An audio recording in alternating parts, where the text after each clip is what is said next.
Jiya na yi bidiyo akan yadda zaka saita apps ɗin da in wayarka ta ɓata zaka iya yin tracking nata da wannan apps ɗin.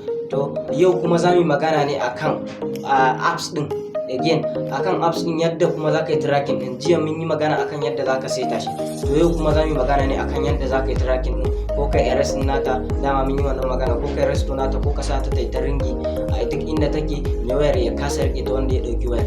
To ba tare da ɓata lokaci ba, shiga cikin bidiyon. Shiga cikin Play Store, kana shiga cikin Play Store sai ka taɓa gurin da aka rubuta search, gashi nan a nan sama, sai ka taɓa gurin da aka rubuta search, sai ka searching na wannan apps ɗin da za rubuta find my device,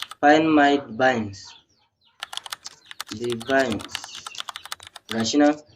In kai searching na find my device sai ka jira ya buɗe, gashi nan ya zo mun Google Find Hub, gashi nan ya zo mun Google Find Hub. To already za ku ga dama ni na riga ina da shi a cikin wayana, na riga na saita shi saboda gudun matsala, saboda irin haka ta taɓa faruwa da ni. Sai ka taɓa open, idan ka taɓa open ya buɗe,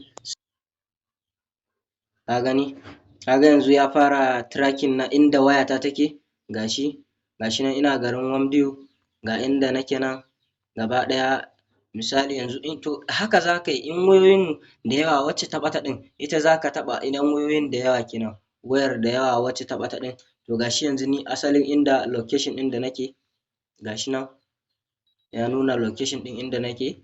To kai ma haka za ka yi, in dai ka yi haka kana shigowa, in dai da waccan wayar da ta ɓata ɗin, to a nan za ka taɓa ta. Ko da wayar wani ka samu kai login Gmail naka zai maka aiki. Kawai kana zuwa in ka saka wannan Gmail ɗin da yana kan wayar da ta ɓata, baka da damuwa, hakan zai magance komai insha Allah.